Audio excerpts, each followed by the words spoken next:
Bienvenue dans ce 5e épisode de 100% Ciné. On va parler de plein de choses, mais essentiellement de blockbusters. Oui, c'est ce qui fait l'essence de cet épisode. D'abord, nous commencerons avec la critique. Enfin, la critique finale de Boba Fett. Alors, on en avait déjà parlé sur le podcast et j'avais déjà donné mon avis sur les premiers épisodes qui n'étaient pas du tout exceptionnels. Et là, ça permet de revenir sur la série dans son intégralité. Ensuite, nous parlerons du Super Bowl et d'un match qui a fait trembler tous les fans de Marvel, mais aussi du Seigneur des Anneaux. Ensuite, on verra comme chaque semaine les sorties cinéma de la semaine avec entre autres Uncharted, Notre-Dame brûle et le film Dog. Puis nous verrons les sorties Netflix avec Massacre à la tronçonneuse et plein d'autres programmes dont nous parlerons. S'en suivra le trailer de la semaine, trailer que nous n'avons pas évoqué dans le dernier épisode. Cette fois-ci, c'est un programme Netflix, Adam à travers le temps, dont nous parlerons. Ensuite, je parlerai de la mort du blockbuster que je vois venir très prochainement. Enfin, pas tout à fait, vous pourrez savoir ce que j'en pense quand on arrivera à ce moment-là dans le podcast. Et je finirai avec une plainte qui a été déposée par The Village Roadshow, un des producteurs du film Matrix, à l'encontre de la Warner. Voilà. Donc voilà pour ce qui est du programme et on va tout de suite parler de Boba Fett.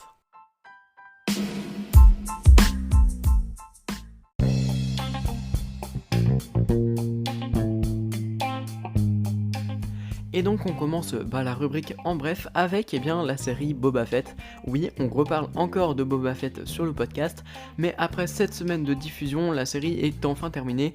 Donc je pense qu'on peut parler de ce qui est du plus gros bide de Star Wars et je vais vous donner mon avis sur cette série au travers de cette critique. Alors, que penser de la fin de cette série? Parce qu'on avait déjà abordé les premiers épisodes sur le podcast. Est-ce qu'elles apportent quelque chose à l'univers étendu Star Wars? Je vais répondre à toutes ces questions et revenir sur la série dans sa globalité, histoire que vous ayez tout le contexte. Et après, promis, après cette critique, on ne parlera plus, du moins je l'espère, de Boba Fett. Parce que, on en a beaucoup parlé sur ce podcast, je trouve. Alors, que penser de la série? Alors tout d'abord, la série Boba Fett, elle était très attendue. Annoncée en scène post-générique de la saison 2 de The Mandalorian, Boba Fett était attendu surtout après la gigantesque vague de hype sur le personnage les plus appréciés de la saga, donc Boba Fett. Parce que oui, Boba Fett, il a fait un temps d'apparition de 6 minutes, en tout je crois bien dans la première trilogie Star Wars de George Lucas. Et c'est l'un des personnages les plus appréciés, alors que c'est l'un des personnages également les plus mystérieux. Donc, autrement dit, les enjeux sont gros pour Lucasfilm parce que ils doivent développer ce personnage à travers cette série. Donc c'est pour ça que moi aussi j'avais beaucoup d'attentes concernant cette série. Et comme je l'avais dit par le passé sur ce podcast, j'ai été très déçu par les 4 premiers épisodes qui étaient vides de scénario. Alors je précise bien les 4 premiers épisodes, d'accord ? Au cumul, c'était 4 heures de programme totalement inutile et qui pour le coup ne racontait vraiment rien. On suit le personnage de Boba directement après la saison 2 de The Mandalorian, où il va détrôner Jabba le Hutt et faire en sorte de régner sur la ville de Mos Espa. On va donc suivre les tracas du nouveau seigneur du crime, un scénario attirant mais qui n'est pas bien mis du tout en valeur. Même en termes de mise en scène, la série n'apporte rien de novateur. En termes de scènes d'action, la série a réussi à fournir un travail de qualité avec notamment des CGI très clean. Cependant, dans les 4 premiers épisodes, les scènes d'action c'est vraiment pas ça. C'est quelque chose de très osef qui ne va pas chercher très loin ces scènes d'action. C'est mou, c'est lent. Donc les 4 premiers épisodes en termes de scènes d'action c'était pas du tout ça. Cependant on peut quand même noter que la CGI était quand même très bien faite. Le problème avec ces premiers épisodes c'est qu'on n'avait pas l'impression de regarder un Star Wars. On était plus dans un mélange de science-fiction et de western, mais rien qui s'approche de près ou de loin à Star Wars. Pas toutes ces musiques emblématiques, pas de combats de vaisseaux spatiaux, pas de rapport avec la force et peu d'inspiration comme le faisait George Lucas, notamment avec l'univers féodal japonais, etc. Bref, le problème c'est que le spectateur ne se sentait pas au sein d'un programme Star Wars, et ça c'est très important aussi. De plus, avec son problème de scénario vide et lassant, beaucoup ont lâché la série en cours de diffusion, et quelle erreur ça a été pour eux, puisqu'à partir de l'épisode 5 revient un personnage tant apprécié en ce moment, Mando. Là on va clairement continuer la trame narrative de celui-ci, puisque l'épisode revient entièrement sur lui et Boba. Boba il est totalement absent dans les 3 derniers... dans l'épisode 5 et dans l'épisode 6 de la série, Boba est totalement absent. Donc on va se concentrer sur Mando avec les Mandalorians, mais aussi la recherche de Grogu chez Luke Skywalker. Et là, les fans ont eu quelque chose entre guillemets d'incroyable, un programme qui ramène en avant certains personnages et qui en même temps va teaser l'avenir de l'univers, comme par exemple avec Ahsoka dont une série arrivera prochainement. Bien que tout le monde ait apprécié ces derniers épisodes, moi aussi je l'avoue, il y a quand même quelque chose qui me dérange. La série s'appelle The Book of Boba Fett. Et pourtant, celui-ci est absent durant 2 épisodes, dans lesquels on n'apportera rien à l'histoire principale de l'œuvre. Ces épisodes servent à intégrer une très grande dose de fanservice jusqu'ici absente, mais c'est une surdose de fanservice, qui est juste là sans réel intérêt à la série Boba Fett. On peut pas faire le même reproche à Spider-Man No Way Home, qui derrière son côté fanservice se trouve quand même de gros défauts, et faut le dire aussi. Et c'est aussi le cas pour Boba Fett, donc je vous invite à aller voir la série pour avoir votre propre avis, mais moi elle ne m'a pas convaincu pour tous ces projets-là. Après c'est le premier vrai build de la saga Star Wars. Non, c'est faux, il y a eu Solo à Star Wars Story, donc j'ai dit un peu n'importe quoi. Malheureusement, je pense que dans une grande licence aussi puissante que Star Wars, et qui a de nombreux programmes, on peut se permettre 2 ou 3 flops. Cependant, je me pose quand même des questions sur l'avenir de la saga, avec Obi-Wan Kenobi et avec la série Ahsoka, et potentiellement d'autres films au cinéma. Je me pose vraiment des questions. Est-ce que Disney est en train de tuer Star Wars? Ça, c'est un autre débat.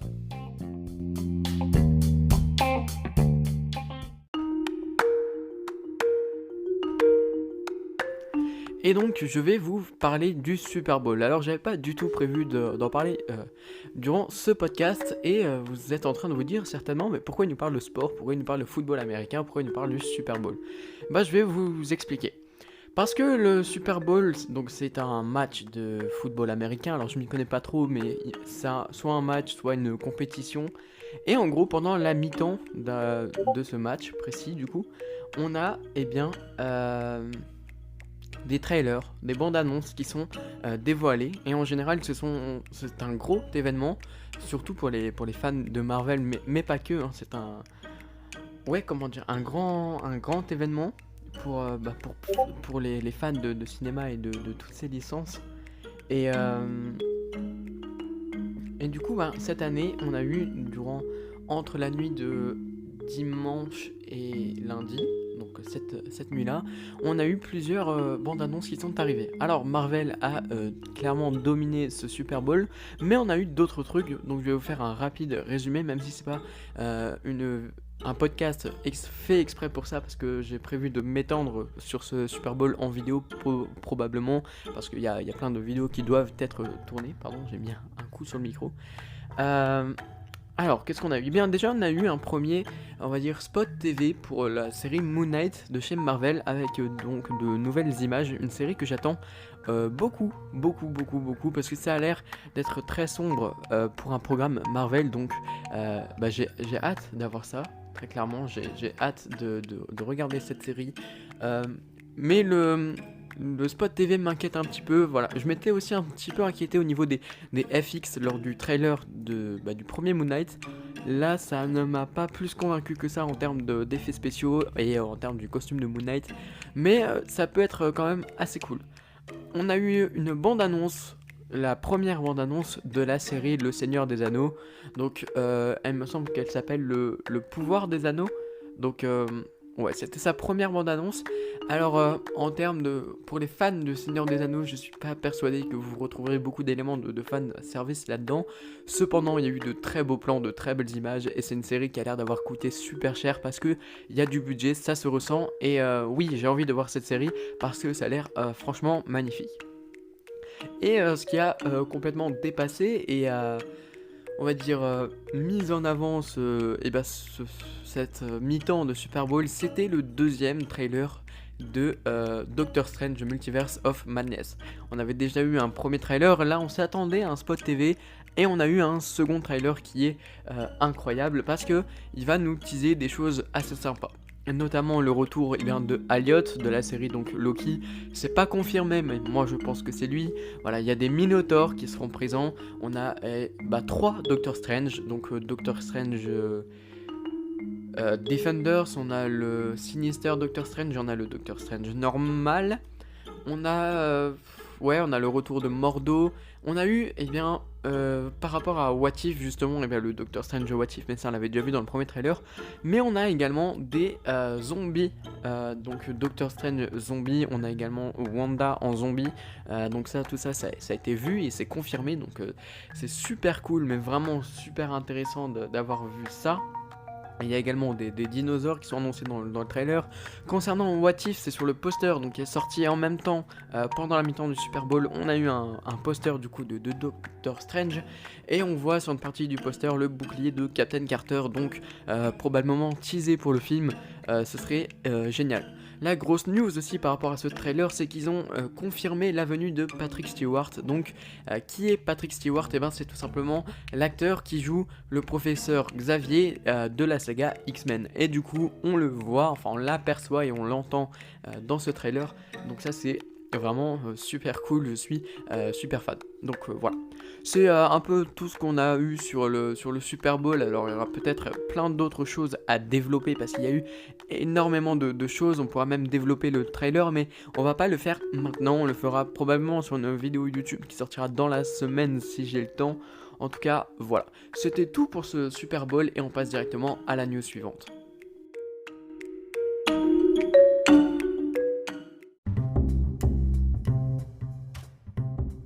Et donc après avoir parlé du Super Bowl, je trouve intéressant comme chaque semaine de parler des sorties cinéma de cette semaine. Et oui, le 16 novembre donc au cinéma, nous aurons plein de nouvelles choses. Donc cette semaine c'est un peu moins chargé que la semaine dernière en termes de sorties cinéma. Cependant on a déjà une grande sortie en termes de blockbuster puisque Uncharted rejoint nos salles dès aujourd'hui. Donc l'adaptation du célèbre jeu vidéo est un blockbuster avec en tête d'affiche les acteurs Tom Holland et Mark Wahlberg, deux figures importantes d'Hollywood. J'ai beaucoup d'espoir concernant ce film, donc à voir, comptez sur moi pour vous proposer une critique sur YouTube. Cependant je pense que Uncharted est malheureusement un film qui va nous décevoir, même si j'espère pas, parce que j'attends énormément ce film et dès aujourd'hui à 14h je serai en salle, donc pour le voir j'ai vraiment hâte de voir Uncharted. C'est un film qui me hype énormément, mais je pense qu'il faut s'attendre à être déçu, mais comme dit, ne parlons pas trop vite et allons voir le film avant, donc vous aussi profitez-en. Et si Uncharted ne vous intéresse pas et que vous souhaitez voir quelque chose de plus léger entre guillemets, vous pouvez aller voir la comédie Dog, qui est un film américain racontant une histoire entre un dresseur de l'armée et un chien difficile à apprivoiser. Une histoire touchante et drôle, je vous envoie la bande-annonce pour savoir de quoi il s'agit. Donc moi Dog, j'irai certainement le voir, pas forcément le jour de sa sortie, pas forcément cette semaine, mais ça a l'air quand même assez intéressant, c'est une comédie américaine. Amateur d'histoire vraie et de films français, Notre-Dame brûle est en salle cette semaine, une fiction inspirée d'événements réels comme l'incendie de Notre-Dame de Paris. Le film veut rendre un hommage aux soldats du feu ayant tout donné pour sauver ce monument historique. Moi j'irai voir ce film, sachant que c'est un grand réalisateur dont malheureusement je n'ai plus le nom, et vu que je m'intéresse beaucoup à l'univers des pompiers, de la gestion de crise, etc., ce film va beaucoup m'intéresser je pense. Et pour finir, on va parler d'une comédie française, Maison de retraite, avec Kev Adams et Gérard Depardieu, disponible au cinéma donc dès aujourd'hui, même si personnellement je suis sûr que je vais détester ce film car il fait partie des nombreuses comédies pas très bien réalisées et qui n'apportent aucune intellectualisation dans ses propos. C'est seulement mon avis, vous avez le droit d'aimer ce genre de film et c'est aussi pour ça que j'en parle. Voilà. Concernant les sorties Netflix de cette semaine, alors on va tout de suite en parler. Donc concernant Netflix, cette semaine nous avons le Cuphead Show, donc qui est une série d'animation inspirée du jeu vidéo du même nom, Cuphead. Donc c'est une série d'animation qui fait penser au vieux dessin animé de Walt Disney, qui a une animation assez particulière, qui n'a rien de récent on va dire, et qui est tout dans l'ancienneté. Ça a l'air aussi gaguesque comme à l'époque. Bref, j'ai peur que cette série soit une série d'animation un petit peu désuète, un petit peu dépassée, qui n'intéresse pas tout le monde, parce que en termes d'humour aussi, ça se rapproche de ce que faisait Disney à l'époque. Maintenant, moi je suis assez fan du jeu vidéo, donc c'est aussi pour ça que je vais me pencher sur cette série. Je la regarderai peut-être pas en intégralité, mais je pense qu'il serait cool de voir si c'est un réel hommage au dessin animé des années 40-50 ou si c'est complètement quelque chose de nouveau. On a également ce vendredi qui sortira le remake de Massacre à la tronçonneuse. Alors quand j'ai vu la bande-annonce, je vous avoue que j'ai un petit peu pleuré parce que j'ai trouvé personnellement le film très dégueulasse, très mal fait, très mal joué. Après, je m'y attendais et peut-être que le film peut être fun, voilà, c'est peut-être ce qui va le sauver, un petit peu comme l'a fait Scream. C'était un pas si bon film que ça, mais il arrivait à être fun, donc en vrai, pourquoi pas. Et moi, je pense que je regarderai vendredi ce film, même si bon, j'ai pas beaucoup d'espoir. Et sinon, il y a le film Vengeance au point, donc qui est un film d'action. Malheureusement, j'ai pas grand-chose à vous dire sur ce Vengeance au point. Donc, je sais juste qu'il a l'air sympa et que si je l'ai sélectionné, c'est que la bande-annonce m'a plu, donc n'hésitez pas à aller faire un petit tour sur Netflix pour revoir la bande-annonce.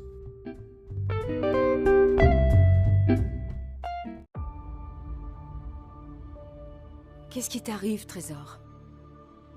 C'est la 3e fois que t'es renvoyé parce que tu te bagarres. On aurait pu croire que je me serais améliorée. J'arrive pas à te comprendre. Papa y arriverait. Moi aussi, il me manque, tu sais. Mais Trésor, il faut que tu penses à ton avenir. Parce que c'est demain.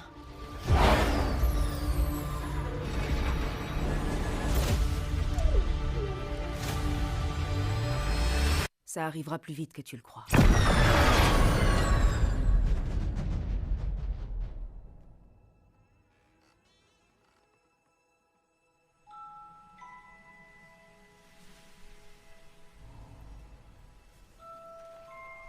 Waouh.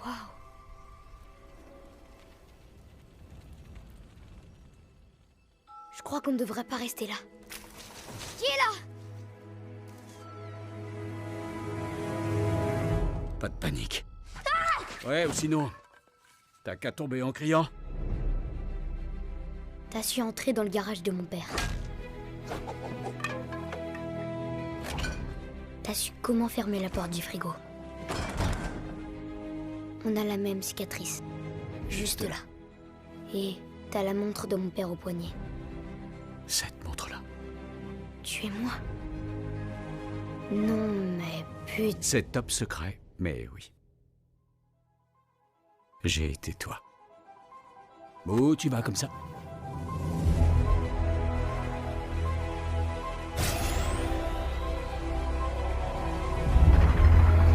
Le voyage dans le temps existe. Dans ce monde, dans notre monde, tout a déjà été transformé. C'est pour ça qu'on va remettre le génie dans la lampe. Adam? Papa. Papa.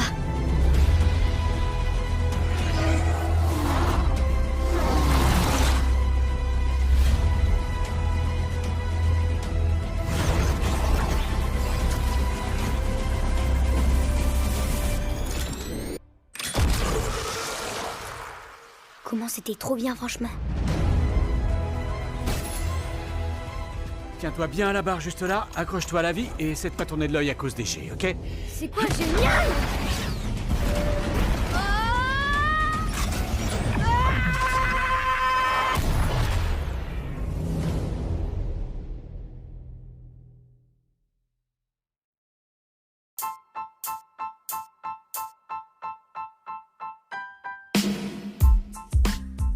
Et donc ce que vous venez d'entendre, c'est le trailer du film Adam à travers le temps, avec au casting Ryan Reynolds qui joue Deadpool, mais qui a également plein d'autres rôles, qui est un acteur super connu, qui est aussi au casting Mark Ruffalo, interprète de Hulk dans les films Avengers.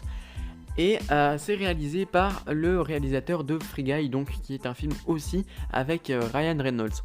Donc pourquoi j'ai sélectionné ce film? Parce que c'est un film Netflix et ça a l'air d'être un blockbuster, et justement vous l'aurez compris, les blockbusters c'est ce qui se fait actuellement, j'ai envie de dire c'est ce qui fait que cet épisode existe, parce qu'on parle beaucoup de blockbusters dans cet épisode, on en profite.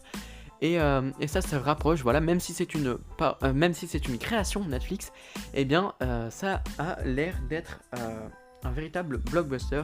En plus de ça, j'ai sélectionné ça pour Ryan Reynolds. Alors j'adore l'acteur en termes d'humour, mais c'est vrai que il a, Ryan Reynolds, il a l'habitude de faire du Ryan Reynolds, c'est-à-dire de faire tout le temps le même personnage, tout le temps faire la même chose. Et là, dans Adam à travers le temps, ça n'a pas l'air d'être le cas. Ici, on n'a pas l'air d'avoir un truc humoristique, mais plutôt un sujet très sérieux. On a l'air d'avoir un Ryan Reynolds sérieux, charismatique, et ça c'est cool.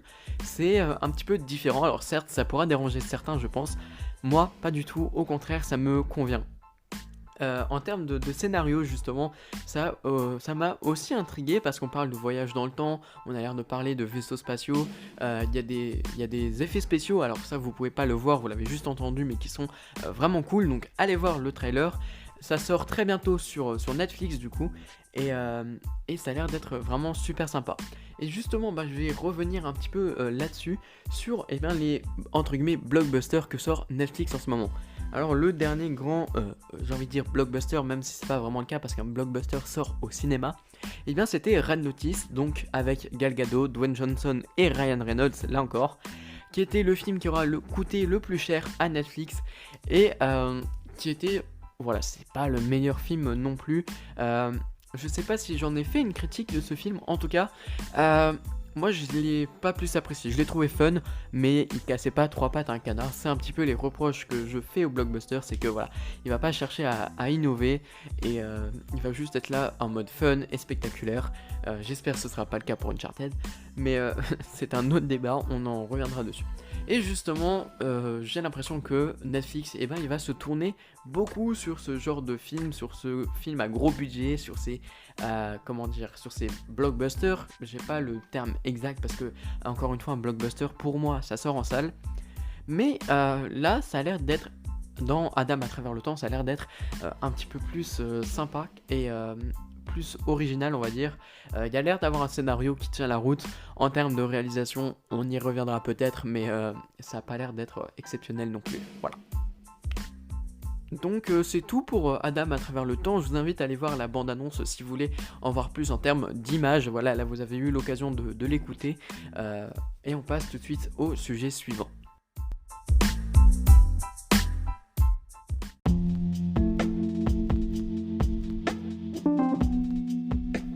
Suite à la sortie de Uncharted cette semaine, je me suis posé la question, est-ce que le blockbuster ne va pas tarder à tout simplement mourir? Entendez par là, disparaître des salles de cinéma et ne plus jamais être produit.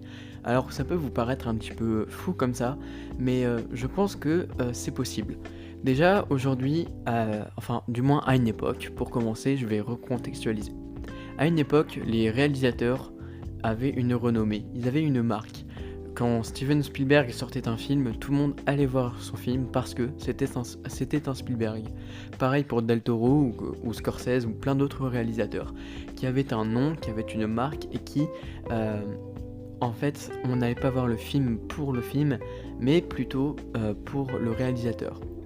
Après les années 60, on a eu droit à la télévision qui arrivait dans les foyers et donc le cinéma a connu une sombre période puisque les gens quittaient les grands écrans pour rejoindre la télévision et les petits écrans. Mais 20 ans plus tard, lors des années 80, on assiste à la naissance du blockbuster. Des films avec des gros budgets, parce que entre les années 60 et les années 80, les studios de cinéma ont récolté beaucoup d'argent, et donc la naissance du blockbuster est apparue, et on a le droit à des films à gros budget, comme je l'ai dit, comme Le Parrain, comme les Star Wars, et comme plein d'autres licences, Le Seigneur des Anneaux, ça c'était plus tard il me semble, mais on a eu plein de grands blockbusters, de grandes licences qui sont apparues et que l'on peut qualifier de blockbusters. Maintenant, de nos jours, il y a une crise artistique au cinéma.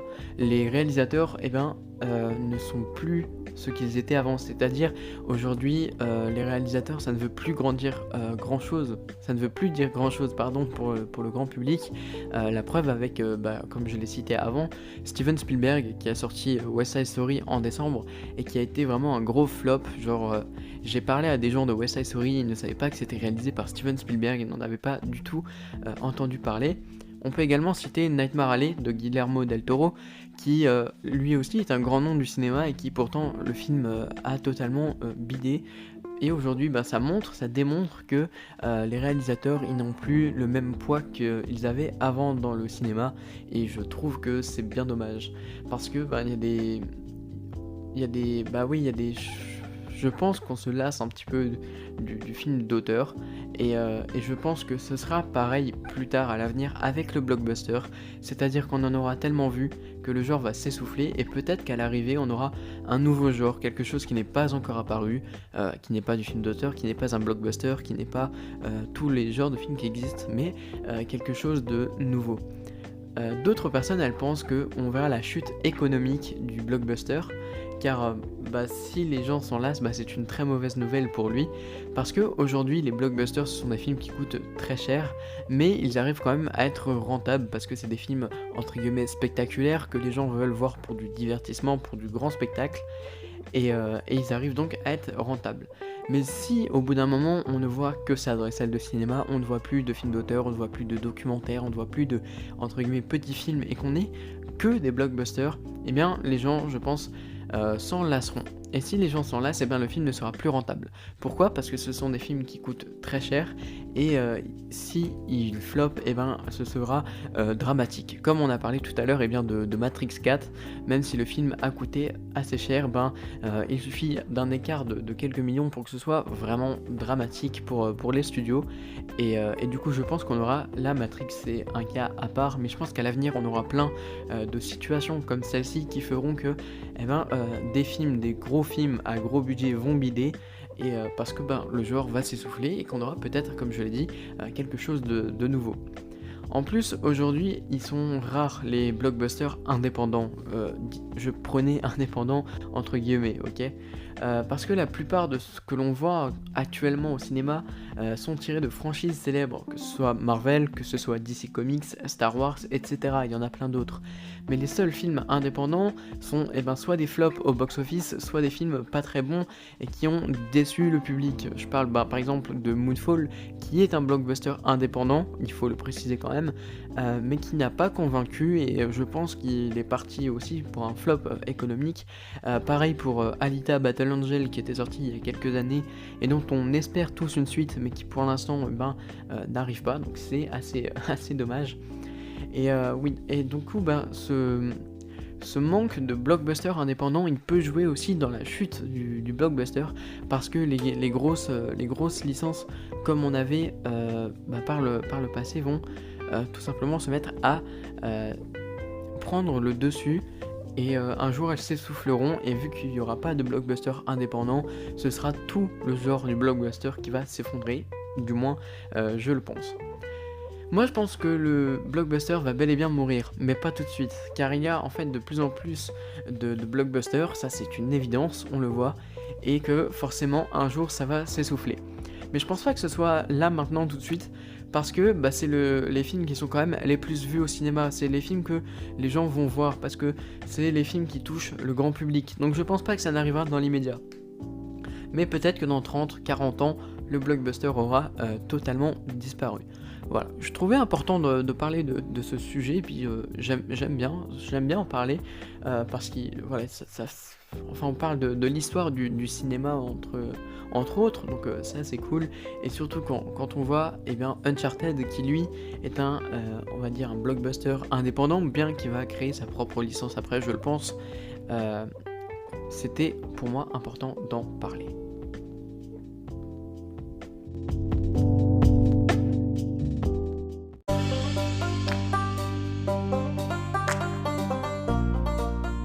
Et donc, passons maintenant au sujet principal de cet épisode, la plainte qu'a déposée un des producteurs du film Matrix 4 contre Warner. Alors vous savez certainement que le dernier volet de la saga Matrix a fait un méga flop au box-office mondial. En effet, le blockbuster qui aura coûté 190 millions de dollars n'aura rentré que 153 millions de entre guillemets bénéfices, même si c'est un flop, donc il n'aura pas remboursé son coût de production et n'aura fait aucun bénéfice. Une lourde perte pour Warner qui, au vu de ses chiffres désastreux, ne peut sûrement pas continuer à produire des films Matrix. Ce flop est dû à la sortie en simultané du film en salle et en même temps sur HBO Max. Déjà les abonnements sont moins rentables que les entrées de cinéma, et ensuite le film est plus facilement piratable, et donc on l'aura vu apparaître très rapidement sur les plateformes de streaming illégal, et où donc le studio ne touche rien. Cela explique les chutes au box-office. De plus, les critiques presse et le bouche à oreille a clairement nui à la réputation de Matrix 4. Cet échec a laissé un goût amer à plusieurs personnes, notamment aux coproducteurs du film The Village Roadshow, qui ont attaqué Warner en justice pour violation de contrat. En gros, le coproducteur reproche à la Warner de ne pas avoir respecté leur contrat en diffusant le film sur HBO Max. Cela est problématique pour The Village Roadshow qui se voit privé d'une partie de ses revenus. Ces affaires de sortie Day One sur les plateformes ont déjà posé problème par le passé. Vous vous souvenez sûrement de la plainte qu'avait déposée l'actrice Scarlett Johansson contre Disney suite à la diffusion du film Black Widow sur Disney+ en simultané. Ou encore les propos de Denis Villeneuve par rapport à la diffusion de Dune sur HBO Max, où il avait dit que ces pratiques étaient en train de tuer le cinéma. Pour revenir sur la plainte contre Warner, il aurait reproché d'avoir sorti le film uniquement dans le but de booster les abonnements de la plateforme. Personnellement, je trouve que c'est cool d'avoir accès aux films sur la plateforme le jour de leur sortie au cinéma, surtout avec la chronologie des médias qui est très contraignante en France. Cependant, je suis d'accord avec Denis Villeneuve, c'est en train de tuer le cinéma, car les recettes des films se font surtout en salle.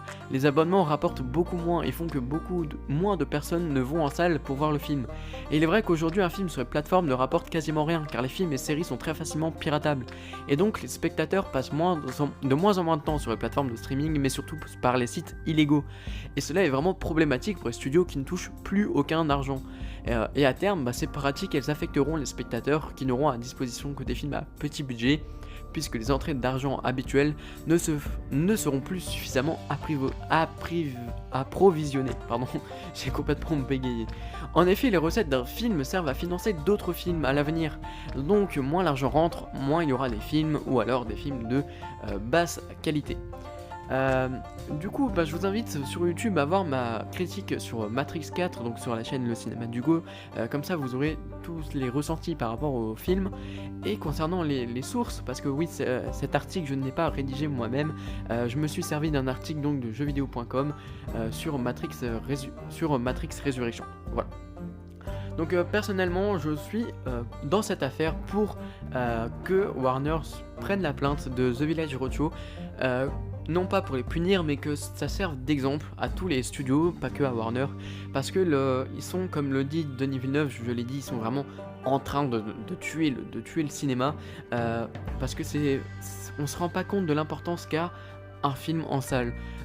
Les spectateurs en fait, quand ils vont au cinéma, ils y vont pour le fun, parce que le film vient de sortir, parce que c'est sur grand écran, qui sont au calme dans la salle, mais en fait derrière c'est toute une industrie qui font jouer. Le plus important pour un film, c'est son passage au cinéma, et ça le spectateur des fois il ne s'en rend pas compte, et du coup quand il a l'occasion de voir un film en streaming, malheureusement il ne pense pas à toute l'industrie qu'il y a derrière, il ne va penser qu'à lui et aux bénéfices que va lui apporter le film. Sur les plateformes de streaming, il ne payera pas, il verra le film en bonne qualité et le verra très proche de jour de sa sortie au cinéma. Donc pour l'utilisateur des sites de streaming, c'est entièrement bénéfique. Le truc c'est qu'il pense pas à l'industrie, et il faut y penser aussi un petit peu, parce que sinon il ne verra, je pense, des films de moindre qualité apparaître, et même voir pourquoi pas plus de films, comme je vais en parler tout à l'heure sur la mort du blockbuster. C'est juste après ça de toute façon.